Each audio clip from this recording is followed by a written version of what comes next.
The American Revolution, a beacon of liberty, ironically entangled the newly formed United States in European power struggles. France, instrumental in securing American independence, signed the Treaty of Alliance in 1778, obligating France to provide military support against Great Britain. However, the seeds of future discord were sown even as the ink dried on this historic document. The French monarchy, facing financial woes, viewed the American alliance as costly. The French Revolution of 1789 and the rise of republicanism further strained relations. The United States, wary of European conflict, found itself caught between revolutionary ideals and maintaining neutrality.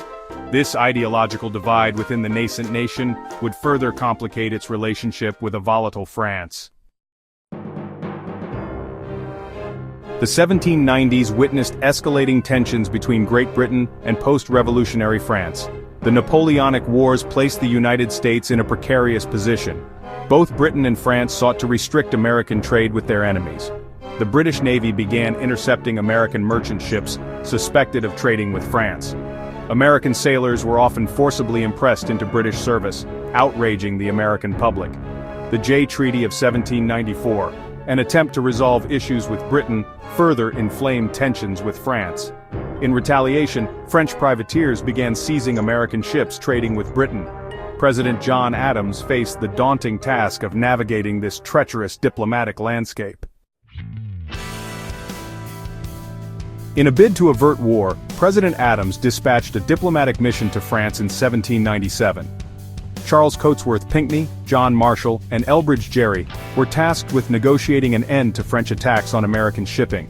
Instead of direct negotiations, the French foreign minister sent intermediaries later referred to as X, Y, and Z. These agents demanded a hefty bribe and a loan as a precondition for talks. The American diplomats, appalled by this extortion, refused to comply. The XYZ Affair caused outrage in the United States, with anti-French sentiment reaching fever pitch. The Quasi War, an undeclared naval conflict between the United States and France, had begun. The Quasi War witnessed fierce naval engagements between American and French warships. The fledgling United States Navy scored a series of victories that surprised seasoned observers.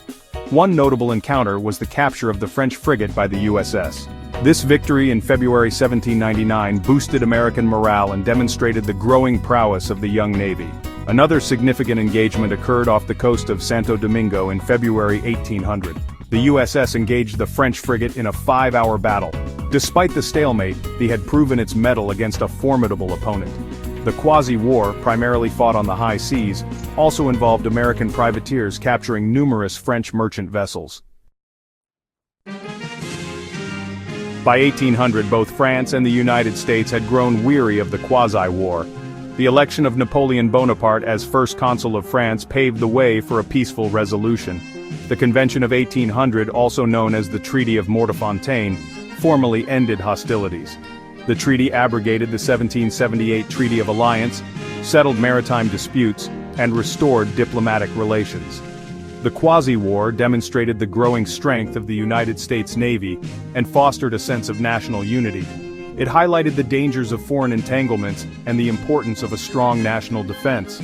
The lessons learned would shape American foreign policy for generations, emphasizing a balance between safeguarding national interests and avoiding unnecessary conflicts.